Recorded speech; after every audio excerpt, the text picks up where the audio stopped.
छोटा सा गांव जहां हवा में मिट्टी की सौंधी खुशबू तैरती थी और सूरज की किरणें खेतों को सुनहरा रंग देती थी। इस गांव में 400-500 लोग अपनी साधारण जिंदगी जीते थे। यहीं रहता था फरिश, एक 14 साल का लड़का जिसके चेहरे पर मासूमियत और आंखों में अनगिनत सपने झिलमिलाते थे। फरिश अनाथ था। उसके माता पिता बचपन में ही इस दुनिया को अलविदा कह गए थे। उसका एकमात्र सहारा थी उसकी दादी, जो अपनी कमजोर हड्डियों और गर्मजोशी भरे दिल से फरिश को संभालती थी। उनकी छोटी सी झोपड़ी में बस प्यार और सादगी का बसेरा था। दादी की कहानियां और उनके हाथ का बना खाना फरिश की दुनिया का सबसे कीमती खजाना था। एक सुहानी सुबह जब सूरज ने अभी अभी अपनी किरणें खेतों पर बिखेरी थी, फरिश फावड़ा लिए अपने खेत में काम कर रहा था। उसका फावड़ा अचानक किसी सख्त चीज से टकराया। उसने मिट्टी हटाई तो एक बोतल नजर आई जो सूरज की रोशनी में आग की तरह चमक रही थी। ये कोई साधारण बोतल नहीं थी।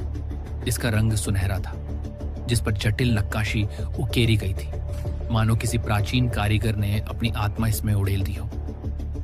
बोतल की सतह पर धूल की परतें जमी थी, लेकिन उसकी चमक इतनी तेज थी कि फरिश की आंखें चौंधिया गईं। उसने उत्सुकता और डर के मिश्रित भाव से बोतल को उठाया। जैसे ही उसने उसे छुआ, एक अजीब सी सिहरन उसके शरीर में दौड़ गई, मानो कोई अनदेखी शक्ति उससे कुछ कहना चाह रही हो। फरिश ने बोतल को घर ले जाकर अपनी दादी को दिखाने की सोची, लेकिन उसकी जिज्ञासा ने उसे रोक लिया। उसने एक कपड़ा लिया और बोतल को साफ करने लगा।